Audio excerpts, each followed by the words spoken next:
참 예수님, 루카가 전한 거룩한 복음입니다. 그때 군중이 점점 더 모여들자 예수님께서 말씀하기 시작하셨다. 이 세대는 악한 세대이다. 이 세대가 표징을 요구하지만 요나 예언자의 표징밖에는 어떠한 표징도 받지 못할 것이다. 요나가 니네베 사람들에게 표징이 된 것처럼 사람의 아들도 이 세대 사람들에게 그러할 것이다.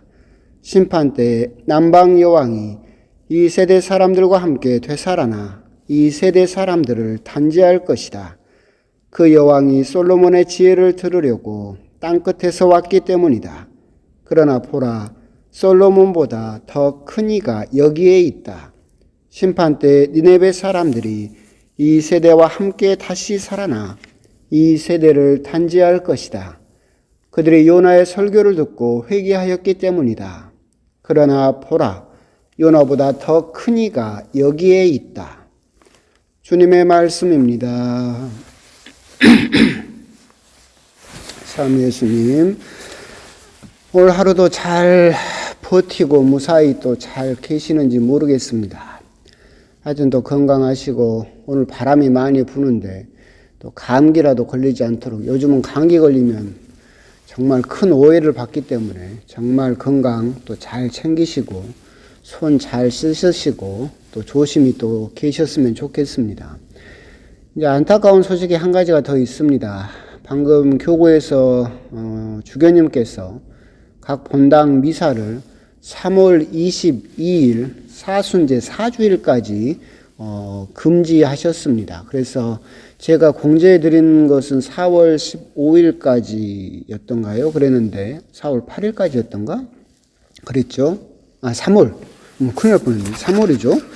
그랬는데 3월 22일까지 사순제 4주일까지 미사가 또 없게 돼버렸습니다. 그래서 다시 문자로 공지해 드리긴 하겠지만 3월 22일 사순제 4주일까지 지금처럼 개인적으로 기도하시고 개인적으로 또 말씀의 전례하시면서 또 믿음 흔들리지 않도록 그렇게 또 지내셨으면 좋겠습니다. 다시 한번 공지해 드리도록 하겠습니다. 오늘 복음에서 예수님께서는 이스라엘 사람들에게 요나와 솔로몬의 이야기를 하시면서 꾸중을 하고 계십니다. 먼저 우리가 이제 그 바탕이 되는 이야기를 잠깐 하면 요나 이야기는 다 아시죠? 구약 성경에 요나서가 있잖아요. 간략하게 이야기하면 요나서도 재밌는 부분이긴 하지만 나중에 자세하게 이야기를 한다라고 한다면 요나라는 예언자에게 하느님께서 니네베, 그러니까 아시리아란 나라 수도 니네베란 도시에 가서 회개를 선포해라. 그러지 않으면 멸망할 것이다라고 이야기를 해주라라고 이야기를 하죠. 말씀을 하십니다. 그런데 이 요나가 보니까 아시리아는 원수의 나라예요. 그 아시리아가 자기 북쪽 이스라엘을 멸망시켰던 나라였죠. 그러니까 원수의 나라 수도에 가서 이 사람들에게 회개하라고 선포를 해야 하는데 요나가 걱정한 것은 그랬어요. 하느님은 위대하시기 때문에 이 사람들이 이 자칫 이 회개하라는 이야기를 듣고 회개라도 해버리면 어떡해요? 그러니까 요나가 도망가잖아요. 도망가는데 결국은 다시 잡혀서 물고기 뱃속에서 사흘 밤낮을 있다가 니네베 해안가에 토해지고 그래서 니네베에 가서 회개하라고 외치게 되고 그 말을 듣고 기적적으로 니네베 사람들이 다 회개했다라는 이야기, 그 후로도 이야기가 있겠지만 그 이야기는 여러분도 아실 겁니다. 그리고 남방 여왕, 이건 열왕기에 나오는 이야기인데 솔로몬 시대 때 남방의 여왕, 스바의 여왕이라고 칭해집니다. 그러니까 그 당시에 스바는 지금의 예멘입니다. 그러니까 아라비아 반도 끝쪽에 있었던 가장 남쪽에 있었던 예멘이란 나라의 여왕이었고 이 여왕은 예멘이란 나라는 그 당시에 그 유향, 그러니까 전례 때 쓰던 향을 아주 대대적으로 생산하던 나라였었고 이 향이 이집트까지 수출이 됐었어요. 그러니까 이집트로 수출하던 그 길목에 있던 이스라엘 왕국에도 이 스바 여왕이 솔로몬 이야기를 듣고 찾아갔었다. 그래서 솔로몬을 만나서 하느님을 알게 됐고 솔로몬의 지혜에 감탄했다라는 이야기가 있죠. 이 두 가지 이야기를 들으면서 예수님께서 이스라엘 사람들을 꾸중하고 계시는 거죠. 봐라. 그러니까 니네베 사람, 이민족이죠. 하느님을 알지 못했고 야훼 하느님을 믿지 않았던 그 민족마저도 그 선포하기 싫었던 요나의 회개하라는 선포를 듣고 회개했다. 그래서 하느님을 믿게 되었다. 봐라. 스바의 여왕이라는 똑같이 이민족이죠. 하느님을 알지 못했던 그 여왕이었지만 솔로몬을 만나고 나서 하느님을 알게 되고 하느님을 믿게 되었다. 너희들이 무시하는 구원받지 못한다라고 이야기하는 이 이민족들, 이방 민족들조차도 요나나 솔로몬을 만나고 그 이야기를 듣고는 하느님을 믿고 하느님을 알게 되었다. 그런데 그 요나보다 더 큰 이, 즉 사람의 아들 그리스도가 너희들 눈앞에 있고 솔로몬보다 더 지혜로운 지혜 그 자체이신 예수님이 하느님을 안다고 하는 유대인들 너희 눈앞에 있는데도 불구하고 이민족도 믿었었는데 너희들은 나를 보고서도 믿지 않는다라고 꾸중을 하고 계신다라고 하는 겁니다. 결국은 당신은 이 사람들은 이스라엘 사람들은 계속해서 표징을 요구하면서 예수님을 알아보지 못하고 예수님의 말씀을 깨닫지 못하고 있는 그 상황에 대해서 예수님께서는 꾸중하고 계시는 것이죠. 근데 우리가 여기서 이제 또 다른 점을 잠깐 생각을 해보면 이 유대인들이 예수님에게 표징을 계속 요구하고 있어요. 표징을 보여봐라 라고 이야기를 하고 있는데 이 부분을 곰곰이 보고 있으면 광야에서 예수님을 유혹했던 사탄하고 똑같은 시도죠. 표징이라는 것은 뭐냐면 증거예요. 증거. 눈에 보이는 증거를 대봐라. 사탄도 예수님에게 똑같이 유혹을 했죠.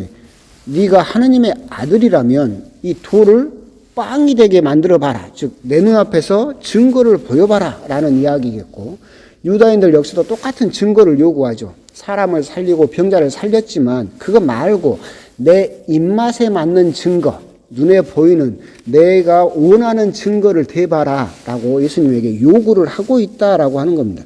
결국은 이 증거가 있어야만, 표징이 있어야만 믿겠다라는 그런 태도는 곰곰이 생각을 해보면 표징이 없으면 믿지 못하겠다라는 어떤 불신과 똑같은 태도입니다. 증거가 있으면 믿겠지만 증거가 없어? 내 마음에 차는 증거를 보이지 못해?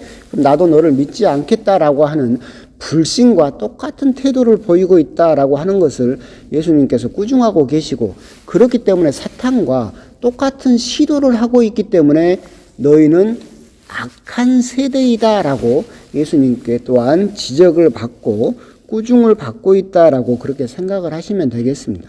이런 표징, 증거를 요구하는 믿음, 우리도 사실은 솔깃하죠. 또 우리도 많은 부분 찾아가잖아요. 나주의 성모도 있었고 수많은 눈에 보이는 기적들, 뭔가 이렇게 큰 증거들, 큰 기적들이 하늘에 뜬 구름이 십자가 모양으로만 나와도 막 기적이라고 믿기도 하고 그런 것에 혹하기도 하죠. 이런 증거를 따르는 믿음은 과연 올바른 믿음인가 생각을 한다면 꼭 그렇지 않는 거죠. 우리 역시도 수많은 증거를 찾고 있고 수많은 표징을 찾고 있지만 이 부분에서 우리가 곰곰이 생각을 해볼 필요가 있는 것이 예수님께서 이야기하셨던 것처럼 요나가 표징이 된 것처럼 당신도 이 세상 사람들에게 표징이 될 것이다 라고 하시는 그 부분입니다. 이 부분에서 이제 생각나는 이야기가 있어요. 우스개 이야기이긴 하지만 어떤 신부님이 이제 어려운 시대에 이제 성당 문을 나가서 밖으로 나갔더니 가난한 사람들이 굶주려 있고 병든 사람들이 막 헐벗고 고통받고 있는 모습을 너무나 가슴 아프게 봤어요. 그래서 성당에 들어와서 이제 예수님에게 막 기도를 하면서 항의를 했어요. 예수님, 이렇게 밖에 사람들이 가난하고 굶주리고 헐벗고 병들어 있는데 예수님이 계신다는 증거가 있어야 되지 않습니까? 대책을 좀 세워주십시오라고 예수님에게 아주 극렬하게 항의를 했어요. 그러니까 예수님이 이제 대답을 하신 거예요. 예수님이 뭐라고 대답하셨느냐면 나를 너무 원망하지 마라. 나는 대책을 다 세워놨다라고 대답을 하셨어요. 그러니까 이 신부님이 너무나 반가워서 그러면 그 대책이 뭡니까? 그 대책을 빨리 실행해 주십시오라고 예수님에게 또 신부님이 이야기를 하니까 예수님이 이렇게 이야기를 하셨대요. 이 멍청한 놈아, 내가 너를 심심해서 낳은 줄 아냐? 이런 이야기를 하셨어요. 그러니까 무슨 말이냐면 우리들은 어떤 증거나 표징, 어떤 대책을 요구하지만 예수님의 대답, 이 멍청한 놈아, 내가 너를 심심해서 만들어 놓은 줄 아느냐? 무슨 말이에요? 그 신부님이 성당문을 박차고 나가서 당신이 표징이 돼야 된다라는 이야기예요. 우리들은 표징을 요구하고 표징을 보여주기를 요구하지만 예수님께서 당신 스스로가 표징이 되겠다라고 하신 말씀은 무슨 말씀이냐면 우리가 표징이 돼야 된다는 이야기예요. 우리들은 표징을 요구하지만 내가 표징이 돼야 된다라는 생각은 잘 못하는 것 같아요. 내가 정말 하나님이 계시는가, 예수님이 우리와 함께 계시는가는 증거, 표징, 이것을 밖에서만 찾고 눈에 보이는 솔깃한 것을 찾고 있지만 내가 그렇게 살아있는 하느님께서 나와 함께 계신다라고 하는 그 표징이 내 스스로 돼야 된다. 내가 그것을 주변 사람들에게 보여줄 수 있어야 된다라고 하는 생각은 잘 하지 못하는 것 같다라는 겁니다. 표징, 우리 신앙을 북돋아 줄 수 있고 영양분을 줄 수 있는 그런 좋은 것이기도 하지만 너무 표징에만 묶여있는 믿음은 결국 불신과 똑같은 태도이고 어떻게 보면 흔들리는 믿음인 것은 똑같다라는 이야기입니다. 하지만 오늘 예수님께서 이야기하셨던 거, 표징을 찾으려고 돌아다니려고 하지 말고 예수님 스스로가 표징이 되셨던 것처럼 우리가 표징이 되어야 된다. 그래서 세상 속에서 하나님이 살아계심을, 예수님이 우리와 함께하고 계심을 다른 데서 찾지 말고 내가 살아있는 표징이 되어서 주변 사람들에게 보여주어야 된다라고 하는 겁니다. 아까 농담처럼 드렸던 말씀처럼 예수님께서 그 신부님에게 대책만을, 표징만을 요구하던 그 신부님에게 하셨던 그 어떻게 보면 과격한 말씀이죠. 이 멍청한 놈아, 내가 심심해서 너를 만든 줄 아느냐라고 하셨던 것처럼 예수님께서는 그 신부님이 세상 속에서 표징이 되기를 요구했던 것처럼 우리들 한 명 한 명에게도 우리 스스로 하나님의, 예수님의 표징이 될 것을 요구하고 계신다라고 하는 부분, 그런 부분을 우리가 또 생각해 볼 필요가 있을 것 같습니다. 표징을 요구할 것이 아니라 내 스스로가 표징이 되어야 한다라고 하는 거, 그런 부분을 차분히 한번 묵상을 해 보셨으면 좋겠고, 이렇게 또 매일 강론 보내드리는 것을 3월 22일까지 또 계속 해야 될까 싶기도 하지만 하여튼 또 오늘 하루 또 잘 마무리하시고 건강하시고 내일도 활기차고 또 기분 좋고 용감하고 하여튼 그런 하루가 또한 되셨으면 좋겠습니다. 하여튼 건강하시기를 또한 기도드리겠습니다. 아멘.